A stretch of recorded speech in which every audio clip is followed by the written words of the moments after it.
안녕하세요. 워런 버핏처럼 매일 신문을 박전무와 함께 읽으면서 투자의 고수가 됩시다.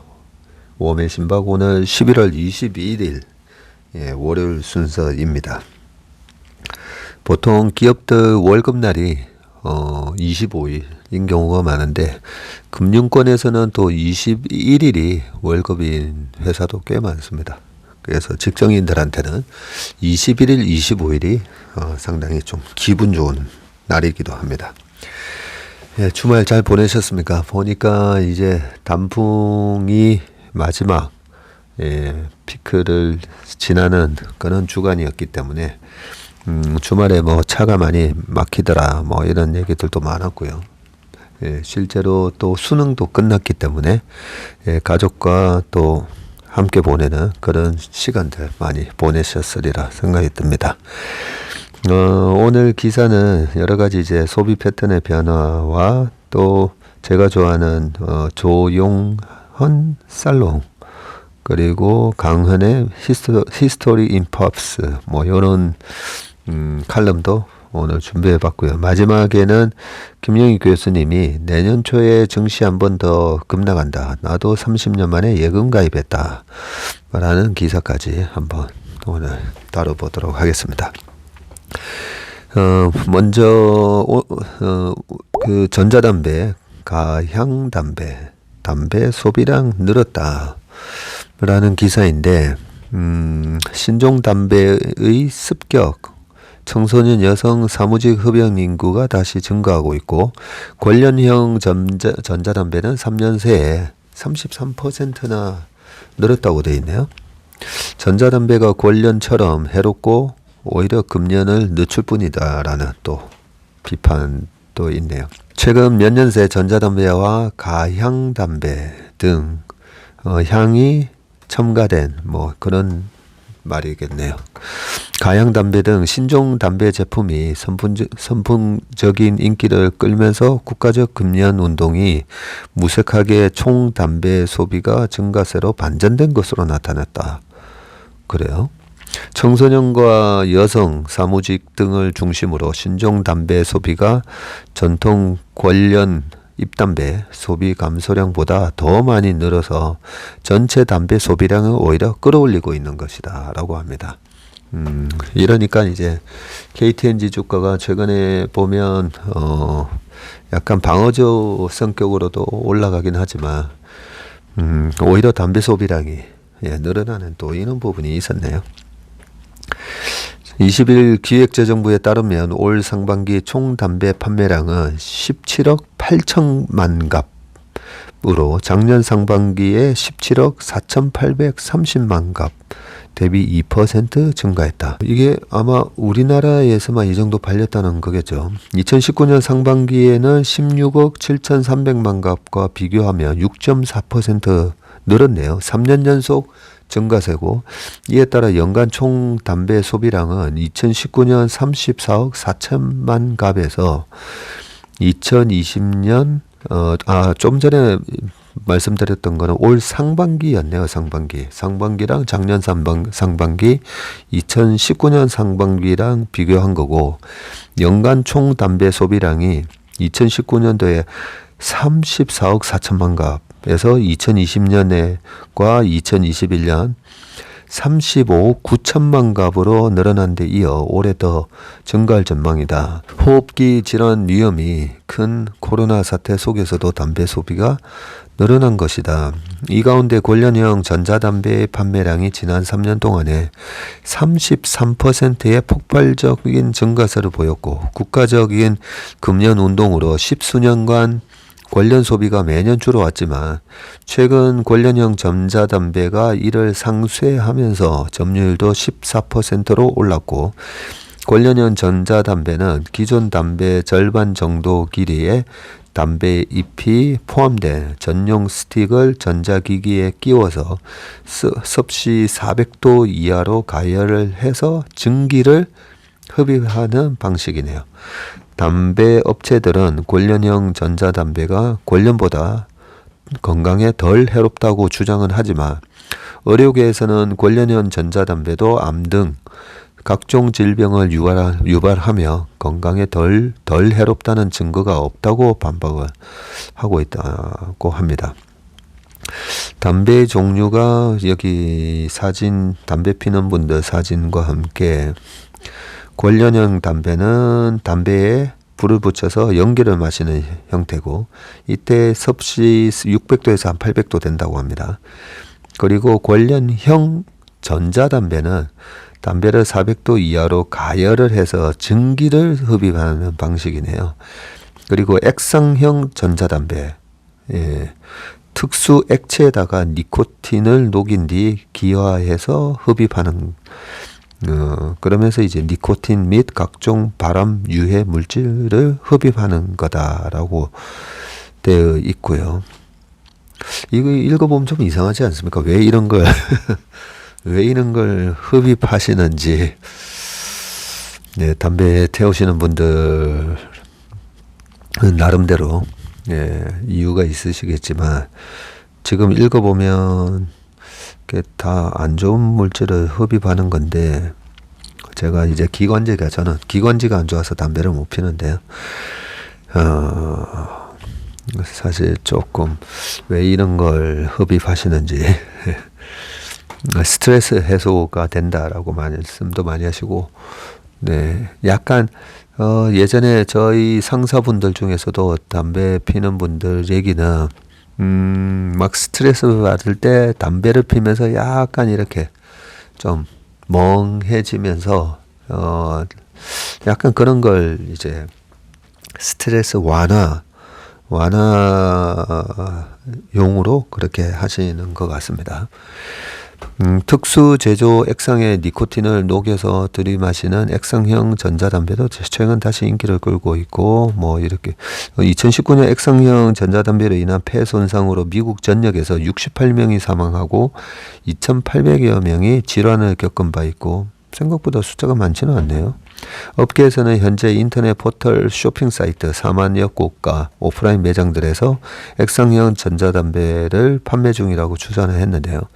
보건복지부 관계자는 관련해서 액상형, 권련형 전자담배 등 신종 담배로 사용 제품을 바꾸거나 중복으로 사용하는 형태가 늘었다고 하는데, 청소년, 여성, 사무직 근로자 등을 겨냥한 신종 담배는 전 세계에서 지금 확산되고 있고요. 특히 전자기기 사용을 즐기는 한국과 일본 등 동아시아 지역을 다국적 담배 회사들이 주목을 하고 있고, 국제 시장 조사 기관인 그랜뷰 리서치는 최근 보고서에서 전자담배가 아시아, 태평양과 중동 등지에서 점차 더 인기를 끌 것이라면서 여성과 청소년층의 소비 증가가 담배 시장의 성장을 이끌 것이라고 분석을 했다. 그러면서 작년 기준 8,500억 달러 시장 규모가 나오네요. 작년 기준 8,500억 달러니까 약 1,140조 원인 세계 담배 시장이 2030년에는 1조 500억 달러, 약 1,400조, 410조로 연평균 2.4% 성장할 것이라고 전망했다. 시장조사기관이 유로모니터 인터내셔널에 따르면 지난해 주요 20국 가운데 권련형 전자담배 사용률은 한국이 4.6%, 5위로 러시아가 7.8%, 일본, 이탈리아가 6.7%, 그리스가 5.3%, 요렇게 이제 1, 2, 3, 4등이고 우리가 4.6%로 5등이네요. 필립 모리스와 KT&G 등은 2025년까지 전자담배 등 신규 제품 매출을 50% 수준까지 끌어올린다는 계획을 발표한 바 있습니다. 예, 필립 모리스가 이제 KT&G의 그 전자담배 이름이 뭔지 기억이 안 나는데요. 그걸 이제 대신 판매를 하고 있죠. 근데 제가 좀 전에 우리나라에서 지금 팔리는 담배가 34억 4천만 갑에서 작년에 35억 9천만 갑, 거의 36억 갑이라는 거잖아요. 야, 인구 5천만에서 애들 빼고요. 요즘 뭐 중학생들도 담배 핀다고 하긴 하는데 초딩도 아마 핍니다라고 아마 댓글 누가 적으실 것 같은데요. 10살 미만 빼고 위에 또 담배를 태우실 수만한 성인에서 야, 36억 값이 인구가 5천만에서 야, 5천만 10배 하면 5억. 도대체 담배를 엄청 태우시네요.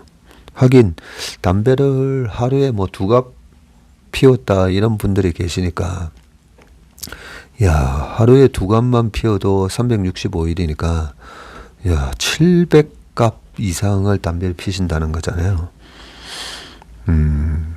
한 명이 한 갑만 피워도 365갑이니까 이게 36억 갑이 이해가 되긴 되네요. 5천만 인구 중에서 담배 피는 분들이 50%는 안 될 거니까 그죠? 네. 여기 혹시 밑에 기사에 나오나요? 조금 더 읽어보겠습니다. 업체들이 신종 담배에 주력하는 건 법적 규제를 피하기 위해서란 분석이 나오고 담배사업법상 담배는 연초에 잎으로 정의되기 때문에 전자담배 등이 각종 규제에서 벗어난다. 예컨대 관련형 전자담배 기기 외부에는 흡연 경고 사진과 문구를 넣지 않아도 되네요.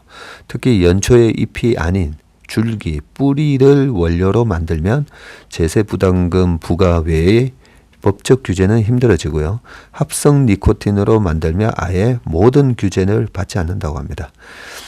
세계보건기구 WHO 담배 규제 기본 협약은 전자담배는 발암물질을 포함하고 있고 건강에 해롭다면서 전자담배에도 관련과 같은 규제를 적용하라고 촉구했지만 한국은 소극적이란 비판이 나온다.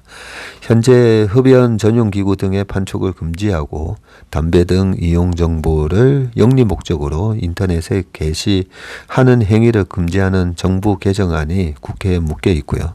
전자담배 기기의 경고, 그림, 문구를 표기하고 담배 정의를 니코틴 원료 등으로 확대하자는 의원 발의안들도 계류 중이라고 합니다.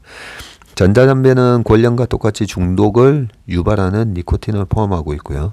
건강에 해롭고 금연을 늦출 뿐이라고 의료계에서 지적을 하는데 전자담배가 배출하는 유해 물질이 관련보다는 낫다는 담배 회사들 주장에 대해 의료계에서는 미량의 담배 성분에만 노출돼도 암 등 질병 유발 가능성이 급격하게 커진다고 반박을 했습니다.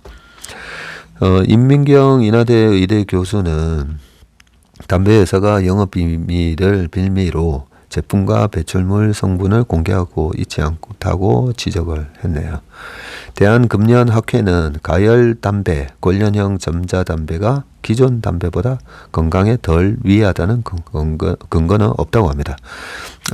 여기 나오네요. 이제 국민건강영양조사에 따르면 관련형 전자담배를 피우고 있는 사람은 남성의 경우 30대가 14.2%로 가장 높고 100명 중에 한 14명이 담배 핀다는 거죠. 30대에서는. 그리고 30대 남성 얘기입니다. 40대가 10%, 20대가 9.8%, 각각 40대, 20대에서도 한 10명에 1명꼴은 피고 있네요. 여성도 20대가 3.6, 30대가 2.1에서 높다.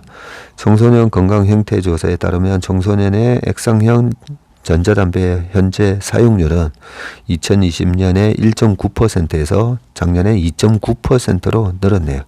코로나 시기를 거치면서 청소년의 관련 흡연이 줄어든 것과 대비된다. 학계에서는 여성 청소년의 응답 외에 실제 흡연율은 훨씬 높다고 본다. 네. 설문지에는 아예 안 핍니다라고 적을 수도 있는 거잖아요. 그죠? 그런데도 담배 회사들은 최근 블루투스로 스마트폰과 연결해서 전화, 문자, 알림까지 표시하는 고가 제품을 비롯해서 제품 다양화에 나서고 있고 무료 체험 행사 등 각종 마케팅으로 젊은 층을 끌어들이고 있고 이는 첫 흡연으로 진입하도록 흥미를 유발하고 각종 마케팅으로 유해성을 가려서 향후 금연을 더 어렵게 만드는 전략이라는 분석이 있다. 마지막 그 기사가 좀 의미심장하네요. 어떻게든 첫 흡연을 하게끔 예전에 뭐 마약이나 담배 이런 공익 광고를 보면 그런 게 나오잖아요. 그 처음에 유혹을 이겨내야 된다고. 일단 처음 시작하면 계속 할 가능성이 높으니까 어쨌든 첫 유혹을 이겨내라 이러는데 여기 담배 마케팅에서는 오히려 첫 시도를 하게끔 그런 걸 한다라고 되어 있습니다. 네, 그 담배를 끊으려면 저는 이제 좀 즐거운 상상을 해야 된다라고 생각합니다. 그래서 얼마 전에 이제 제가 힐링 여행자 출연을 한번 했었는데 그 힐링 여행자의 그 선생님이 보면 되게 인자하시고 이렇게 많은 좋은 말씀을 해주시잖아요. 뉴퀴즈에 나와서도 여러 가지 우리 실제로 개인 투자자가 어떤 식으로 투자를 해야 되는지 좋은 말씀을 해주시는데 깜짝 놀랐어요. 담배 30년 넘게 피고 있는 이 담배를 이제 못 끊어서 담배 끊는 걸 시도하신다라고 얘기하시길래 제가 거기서 그랬죠. 나 6개월 뒤에도 만약에 담배를 끊고 계시면 제가 다시 한번 또 출연을 하겠습니다. 라고, 제가 출연하는 게 대단한 건 아니지만, 제가 그 말씀을 드렸던 이유가, 뭔가 우리가 담배를 끊든 아니면 우리가 매일같이 운동을 하겠다.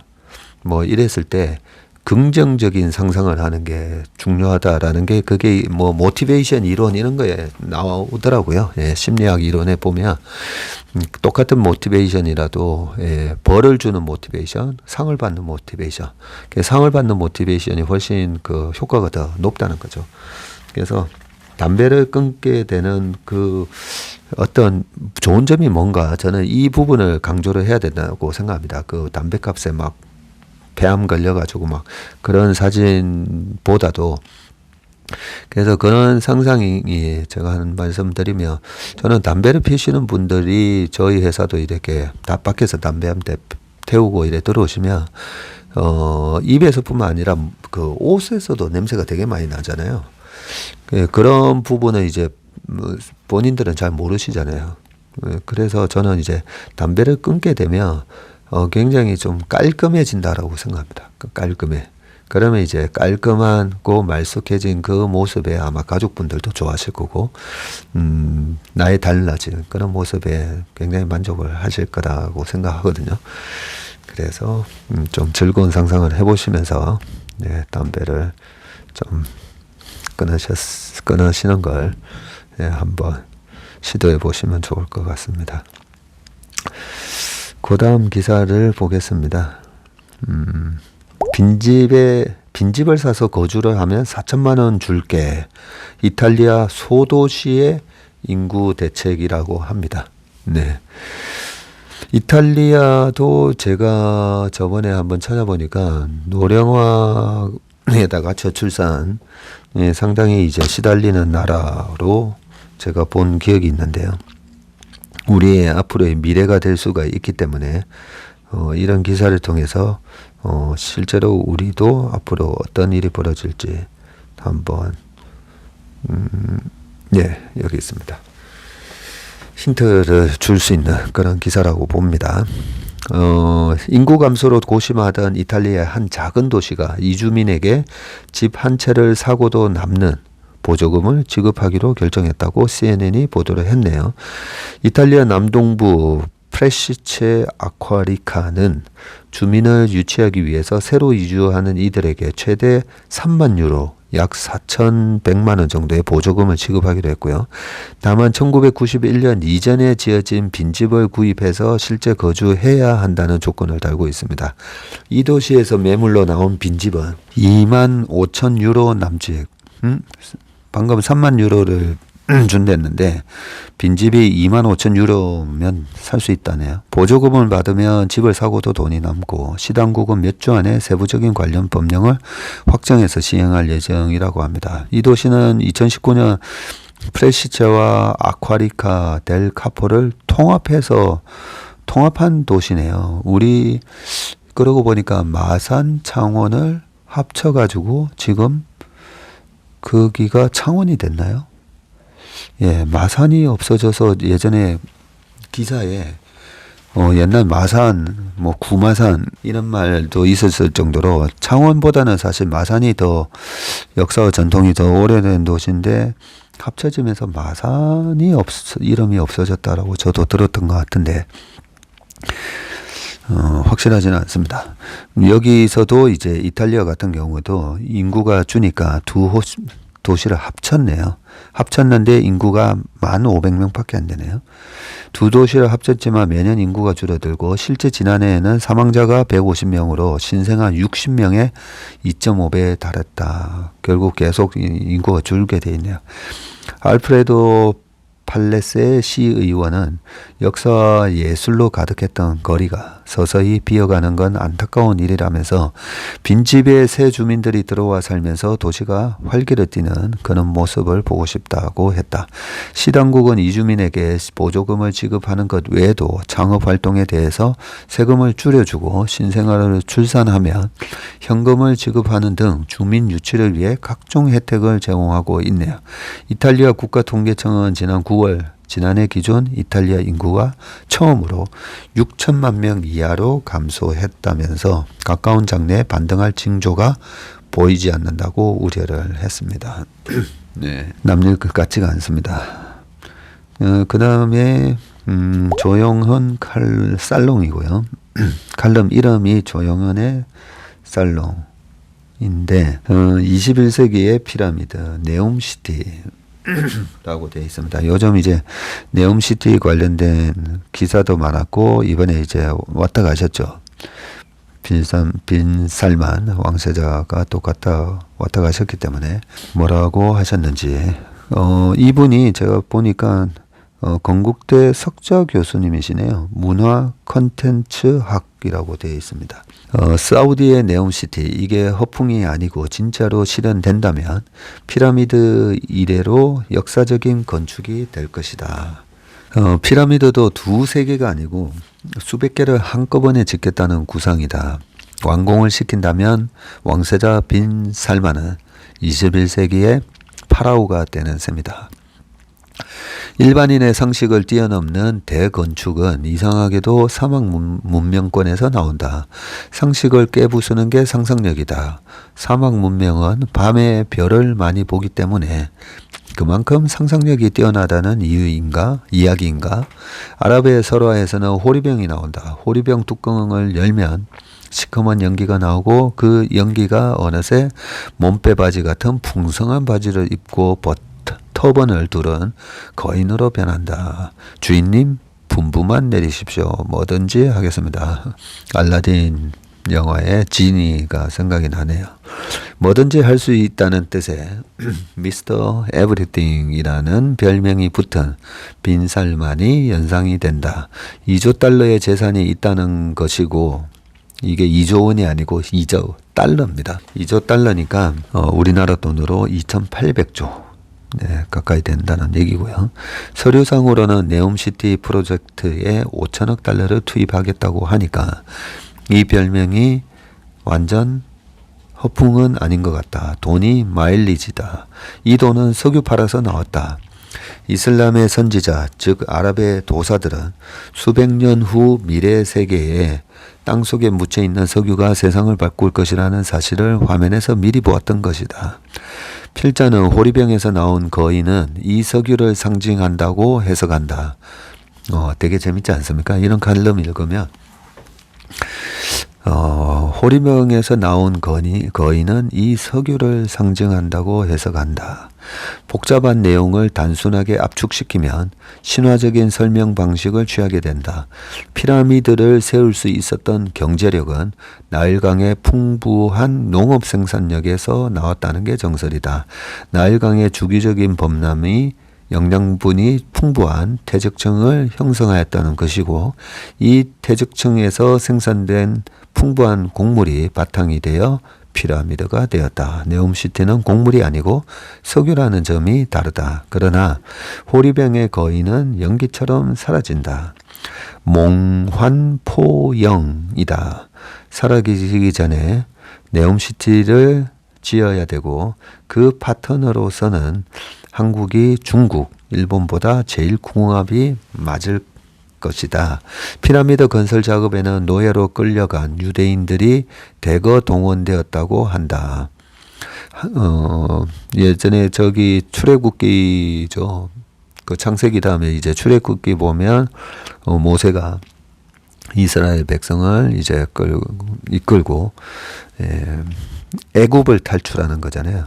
그때 애굽이 이제 이집트인 거고, 그때 이제 출애굽기에서 보면 이제 하나님이 모세한테 나의 백성들이, 이스라엘 백성들이 지금 이집트에서 노예로 핍박을 받고 있으니 끌고 이제 자유의 땅, 젖과 꿀이 흐르는 가나안 땅으로 이제 가라고 명을 하시는 그런 장면들이 이제 나오는데요.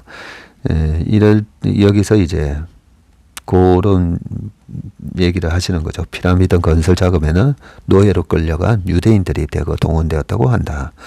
한국은 아시아의 유대인이다. 여차하면 주변 강대국의 노예로 전락할 수 있는 환경도 그렇고, 북이스라엘과 남유다의 분단, 살아남기 위해서 돈 벌려고 악착같이 뛰고 있는 점도 그렇다. 물불을 가리지 않고 돈이 되면 돌진한다. 여기서 한 가지 의문은 왜 네옴시티를 곡선으로 짓지 않고 170km의 직선으로 설계했는가 하는 점이다. 하나의 거대한 장성처럼 여겨진다. 생태적인 요인도 감안한 것인지 라면서 예언을 남기면서 칼럼이 끝났습니다. 이스라엘하고 정말 비슷한 점이 많습니다. 유대인하고, 그죠? 한국은 정말 이 중국이나 다른 나라에서 보면 이 작은 나라에서 결국은 중국이 물론 병자호란 이후로 이렇게 실질적인 지배를 하는 그런 모습도 좀 있긴 했었지만, 결국은 이제 굴복시키지 못하고 중국으로 흡수합병 안 되고 살아남은 민족이잖아요. 중국도 거의 많은 다민족 국가로 이렇게 구성된 나라이다 보니까 다민족 민족으로 구성된 나라죠. 근데 어쨌든 살아남고 지금 이제 아시아에 정말 말 그대로 이제 호랑이가 되어 있는 나라인데, 여러 가지로 이제 유대인들하고 굉장히 비슷한 점이 많습니다. 생존력도 그렇고, 제가 저번에 그런 말씀 드렸잖아요. 유대인들이 여러 가지 혁신 기업을 만들고 그런 창의적인 부분이라든지 이런 게 약간 생존 본능 때문에 또 그런 DNA가 있을 수도 있고, 우리가 지금 굉장히 비슷한 그런 상황이라서 아무튼 21세기의 피라미드 네옴시티, 재밌는 칼럼이었습니다. 그 다음은 이제 강헌의 히스토리 인 팝스, 미셸 오바마의 꿈이라고 되어 있는데, 요 칼럼도 제가 아주 자주 보는 칼럼입니다. 한번 볼게요. 미셸 오바마, This is for my girls라고 2016 이렇게 되어 있는데요. 그래서 제가 좀 전에 한번 구글에서 찾아봤어요. 그랬더니 실제 미셸 오바마가 이 곡을 불렀더라고요. 그래서 한번 좀 이 기사가 재밌어서 따왔습니다. 조 바이든 미국 대통령의 배우자 질 바이든은 백악관 입성 후에도 여전히 커뮤니티 칼리지에서 유급 장문 교사직을 유지하고 있다. 커뮤니티 칼리지에서 아직 강의를 하고 계시네요. 미국 역사에서 퍼스트 레이디가 남편의 임기 중에 백악관 밖에서 돈을 버는 첫 영부인이다. 그러자 칠레의 퍼스트 레이디이자 사개 국어를 유창하게 구사하는 페미니스트 활동가이기도 한 카라마노스는 한 발짝 더 나아가서 재단 운영을 비롯한 영부인의 의무를 정부 부처로 전격 이관한다는 폭탄 선언을 하며 영부인 개인의 자주성을 전 세계에 알렸다. 올해 33살의 카라마노스는 보리치 칠레 대통령의 여자친구네요. 부인이 아닌가 보네요. 아직까지는. 퍼스트 레이디라는 호칭은 1877년 뉴욕의 일간지 인디펜던트가 19대 미국 대통령 러더퍼드 헤이스의 취임식 기사에서 이 말을 사용하면서 대중화되었다고 합니다. 선출되지도 않았고 법적인 규정으로 보장받는 자리가 아님에도 외교나 내정에 있어 적지 않은 영향력을 지니고 있는 어쩌면 애매한 권력이다. 철저한 내조형 영부인으로 많은 주목을 받았던 제클린 케네디 이후에 미국의 퍼스트 레이디의 역사를 바꾼 인물은 아무래도 미셸 오바마가 될 것이다. 시카고 사우스사이드의 흑인 노동자 가정 출신으로 프린스턴과 하버드를 나와서 변호사가 된 미셸은 두 딸의 독박 육아와 변호사 생활을 병행하면서 최초의 아프리카 아메리칸의 백악관 입성이라는 신화를 완성을 했고요.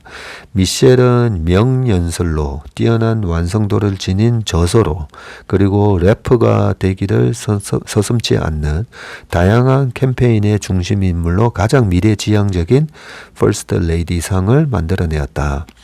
역대 대통령들의 지지율 평균치를 훌쩍 뛰어넘는 업적을 지닌 버락 오바마이지만 버락 오바마가 되게 그 지지율이 높았었지 않습니까? 그렇지만 미셸의 인기는 언제나 남편보다 10%에서 많게는 20% 이상 또 더 높았다고 합니다. 하다못해 인스타그램 팔로워 수도 버락보다 훨씬 많다고 하네요. 우리 돈 4만 원 정도인 저가 브랜드의 옷을 완벽하게 소화해내는 것으로도 유명한 미셸이 2016년에 발표한 이 노래는 자신의 두 딸들에게 보내는 노래이면서 세상의 모든 젊은 여성에게 보내는 걸스 파워의 메시지다. 백악관을 모두에게 열린 공간으로 탈바꿈시키고 아이들의 건강한 식단을 위해 식품 산업 자본과 싸웠던 그가 힐러리가 해내지 못했던 꿈을 실현할 수 있을까? 라고 되어 있네요. 이렇게 팝의 역사라든지 이런 걸 아우르면서 이런 퍼스트 레이디라는 말이 또 어떻게 생겼고 이런 식으로 굉장히 인문학적인 그런 지식을 또 많이 얘기를 해주셔서 제가 되게 좋아하는 칼럼이었습니다. 그 다음에는요, 업계 1위, 이제 경제 뉴스로 좀 넘어가 보겠습니다. 업계 1위 한샘 사옥까지 판다. 부동산 침체로 가구 TV도 휘청거리고 있다라는 부분이 있는데요.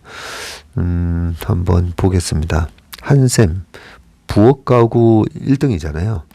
어떤 부분인지 한번 보겠습니다. 20일 서울 마포구 아현동 가구거리.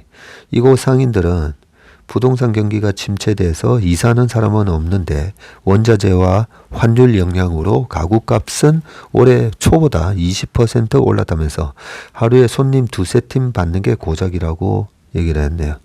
마포구 아현동에 있는 가구거리네요. 어딘지 대충 알 것 같습니다. 서울에서 가장 오래된 가구거리인 이곳에 60여 점포가 입점돼 있고요. 이날 문을 연 곳은 40여 곳뿐이라고 합니다. 15일 오후 기준이고요. 그나마 손님이 있는 매장은 한두 곳에 불과하고 임대라고 써붙인 빈 가게도 4-5곳이 되고 한 가구점 앞에는 50% 할인 판매, 무인 판매, 이 계좌로 입금하고 가져가세요 라고 메모가 붙은 서랍장, 책상 같은 가구들이 나와 있었지만 찾는 사람이 없는지 모두 먼지가 앉은 상태라고 합니다. 침대 매장을 운영하는 신모 씨는 아파트를 사고 팔고 해야 사람들이 이사하면서 가구도 새로 장만하는데 부동산 시장이 얼어붙으니 손님이 뚝 끊겼다고 합니다. 실제로 이곳과 가까운 마포구와 종로구의 경우 작년 10월 각각 84건, 43건으로 건이었던 아파트 매매 거래가 지난달엔 각각 16건, 4건으로 급감을 했네요. 말 그대로 거래 실종 상태라고 합니다. 30년 넘게 이 거리에서 가게를 했다는 송모 씨는 이사가는 사람들은 없는데 원자재와 환율 영향으로 가구값은 올 초보다 20% 올랐고 이래저래 악재가 겹쳤다라고 얘기를 하셨네요. 부동산으로 인해서 어떻게 이렇게 부동산 시장의 악화가 어떻게 영향을 줘? 여기 한샘 얘기를 해야죠. 국내 인테리어 가구업체 1위 한샘은 올해 3분기 영업손실 136억 원을 내면서 적자로 전환을 했고요. 3분기 매출도 지난해 같은 기간보다 10.9% 줄었고요.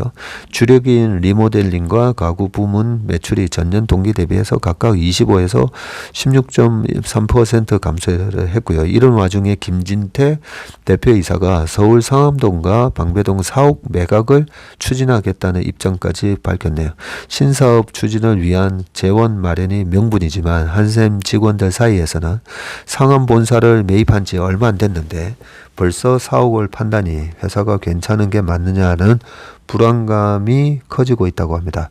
같은 업종의 신세계 가사도 홈 퍼니싱 시장 위축으로 3분기 영업손실 58억을 냈고 현대 리바트는 3분기 영업이익 5억 1천만 원으로 겨우 적자를 면했지만 영업이익이 전년 동기 대비해서 87.3%나 급감했네요.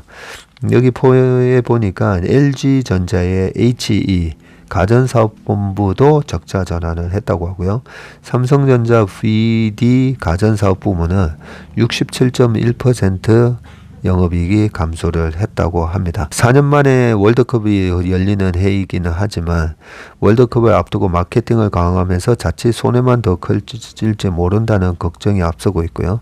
실적 개선에 대한 기대감보다 마케팅 비용 증가로 도리어 적자폭이 더 커질 수 있다고 합니다. 코로나 이후 소비자들이 TV를 향한 지갑을 꽉 닫으면서 세계 2위 TV 제조 회사인 LG전자는 이미 2개 분기 연속으로 TV 사업에서만 총 743억 원의 적자를 봤다고 합니다. 16년째 세계 1위인 삼성전자도 4분기에는 TV 사업에서 적자를 낼 수 있다는 그런 전망이 나오고 있습니다.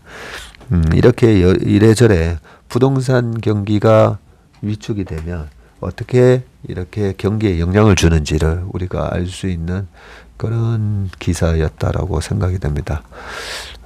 그러고 보니까 이제 한샘이 한때 2015년도에 모 운용사에서 엄청 사고 그때 뭐 실적도 좋긴 했었지만 그렇게 주가가 34만 7천 원 2015년 8월 달에 고점을 기록하고요. 지금은 마이너스 87% 빠진 45,150원을 기록을 하고 있네요. 시총이 얼마인가 살짝 보니까요. 시총이 딱 이제 1조가 됐네요. 1조. 네, 마지막 기사 빠르게 보겠습니다. 이 김영희 교수님이 내년 초 증시 한 번 더 급락을 하고 이런저런 말씀하셨는데 최근에는 이제 또 주식 좀 사야 된다라고 말씀을 하셨던 걸로 제가 기억을 하는데 조선일보에서 주최하는 2023년 대한민국 재테크 박람회가 이번 12월 16일에서 17일 네, 대치동 세택에서 열리네요. 거기서 이제 어떤 얘기를 하실지에 대한 사전 인터뷰인 것 같습니다. 네, 내용을 빠르게 좀 보겠습니다. 올해는 인플레이션과 연방준비제도의 기준금리 인상 속도에 따라서 시장이 큰 영향을 받았지만 내년부터는 경기 침체가 가장 중요한 변수가 될 것입니다. 경기가 침체되고 물가가 오히려 하락하면 금리는 내려갈 수밖에 없습니다. 경기 침체 가능성에 집중한 투자 전략을 짜야 할 때입니다. 물가 지표 집착은 그만. 이젠 경기 침체가 변수. 미국 물가 상승률 여전히 높지만 전보다 낮아지면서 최근 증시가 급등했는데 급등은 아니고 반등을 했는데 증시의 온기가 돌아오진 않을까라고 질문했더니 지난달 미 물가 상승률이 예상보다 낮게 나왔고 이러저러했다. 경제가 가라앉으리라고 보느냐라고 여쭤봤더니 IMF 등은 내년 경제 성장률 예상치를 계속 낮추고 있고 한국 경제 성장률도 4분기에 마이너스를 기록할 듯하고 물가가 오르고 금리가 상승하니 가계의 소비가 줄어들고 기업은 미래가 불확실해서 투자를 줄이고 세계 경제가 나빠져서 한국 경제에 중요한 수혜가 많다. 증시는 이런 경기 침체를 아직 반영하지 못한 상태다라고 하면서 내년 1분기까지 한 2,200 정도까지 내려갈 수 있고 그때는 주식을 다시 사도 괜찮겠지만 지금은 주식을 좀 비중을 줄여놓는 게 좋을 것 같다. 예, 이렇게 말씀을 하셨는데요. 네, 오늘 워메시 신박 순서는 여기까지 하겠습니다. 네, 함께 해주신 여러분 감사합니다.